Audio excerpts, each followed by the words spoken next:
So we're just putting on our tent and getting ready to start day number 4.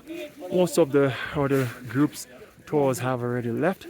We are doing a late start today because we just think that the path is going to be very busy, which you can see. I was hoping to show you, but the clouds are in, and we're trying to avoid the crowd on the path. But I slept great last night. It was very cold. It's the coldest that I've ever experienced since I've been here.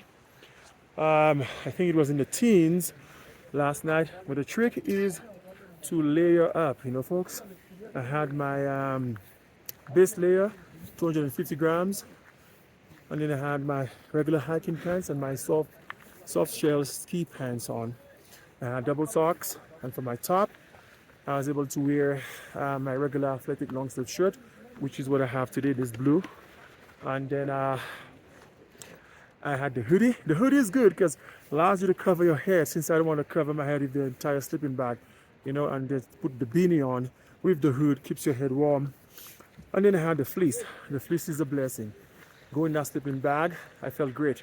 One of the things I do is a little trick, is you need to have a flask, that soft, I don't know, it's rubbery flask the hikers use. You put some warm water in there, then you can put it in the tent before you even get it in the sleeping bag, before you even get to it, and it will warm it up. And I don't use the hand warmers during the day. I just shake them up and I put them at the bottom of my feet area. Again, warms up my feet. I slept like a baby. I got up once again to pee. You must have a pee bottle unless you want to come outside, which is not a big issue, because then if your body is warm from being in the tent and the layers, the 15 degrees is not going to feel as cold.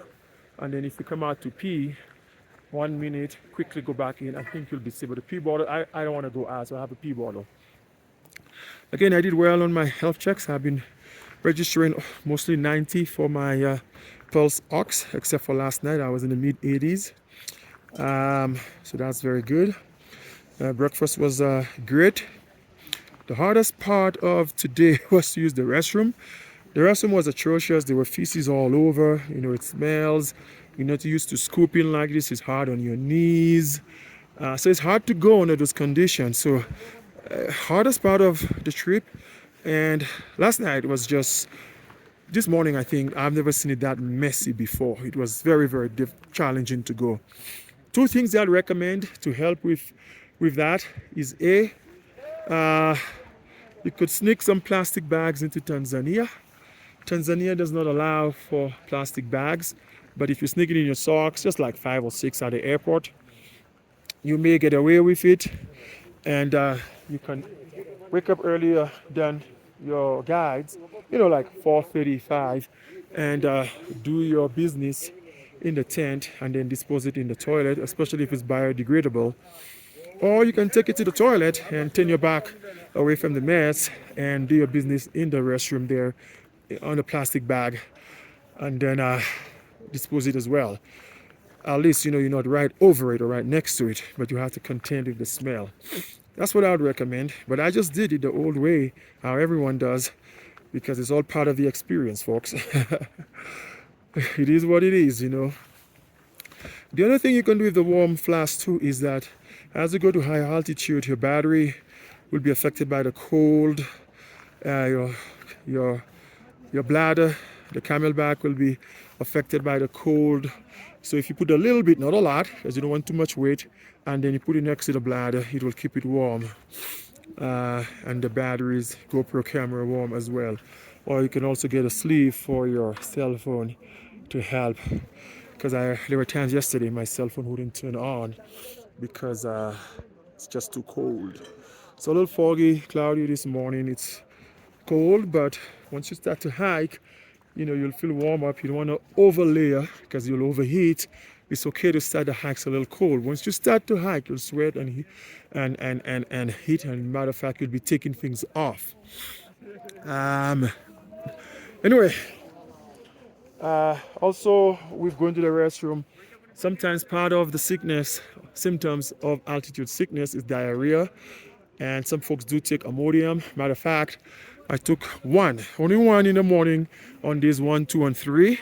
Problem is, if it's gonna slow your gut motility, it'll make it harder to go when it is already hard to go under the circumstances I just outlined earlier on. So I think I'll stop taking them.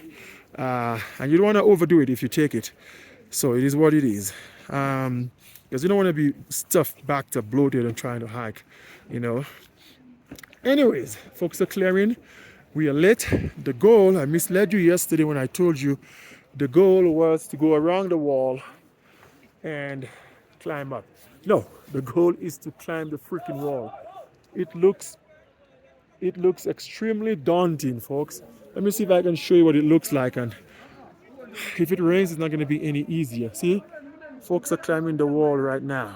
So we're going right in the heart of the beast. See? They are climbing the wall all the way to the top. You could see them right there.